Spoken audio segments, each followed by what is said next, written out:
Day 15, verses 40 to 42, the collapse of values. Namaste and welcome to Gita 360. Previously, we saw Arjuna's moral argument deepen. He believes that by fighting, he would destroy sacred family bonds and bring about moral decay. Today, in verses 40 to 42, Arjuna expands this thought. When a dynasty is destroyed, its long-standing traditions perish. When this dharma is lost, adharma or unrighteousness takes over the entire family. Arjuna now speaks not as a warrior, but as a philosopher.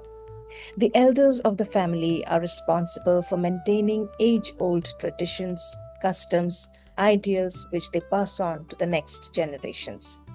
These traditions help nurture moral values in families and the entire community.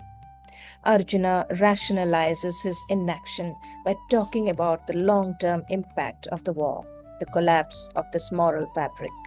He fears that the war will end in the death of all the elders, and without the proper guidance of elders, the next generation will move away from the ancient value systems. When there is unrighteousness all around, O Krishna, moral corruption reaches the women of the family, and from the immorality of women, unwanted children are born. Women occupied a high status in ancient Vedic society. For families to be religious and societies to be moral, it was believed that women needed to be virtuous. Arjuna's concern stemmed from this as his thought expanded from family to society. He says that when moral discipline fades, social harmony breaks. Varna Sankara symbolizes disorder and chaos in the society. Such social disorder leads the family and its destroyers to hell. The ancestors fall from their heavenly state, deprived of the sacred offerings of food and water. Arjuna's thoughts turn towards religion. He fears that even the ancestors will suffer once the social order disappears. The rituals of remembrance and gratitude will stop, breaking the chain between generations past and present.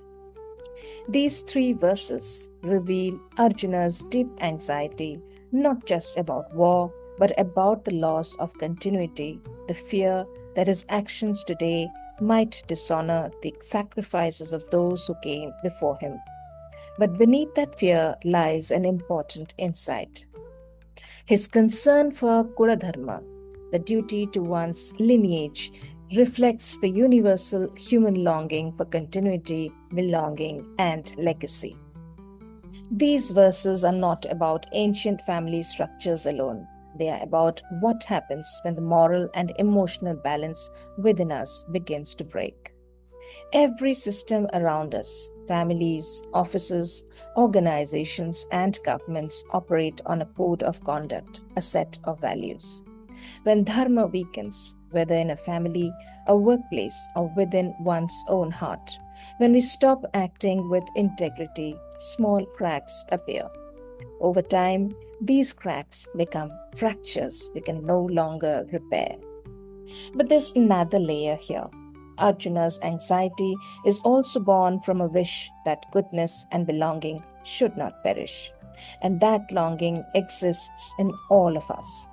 We too wish for a world where goodness is protected, where values are lived and not merely spoken. Thought of the day. Dharma fades when conscience grows silent. So as you go about your day to day, pause a moment and ask yourself, am I protecting what is sacred in my own life through awareness and integrity? Dharma is not about preserving the past. It's about living the present with truth. Each moment you act with clarity, you keep the light of Dharma alive within you and for those who follow you. Thank you for joining me on Gita 360. May you find the wisdom to honor your values without being bound by them.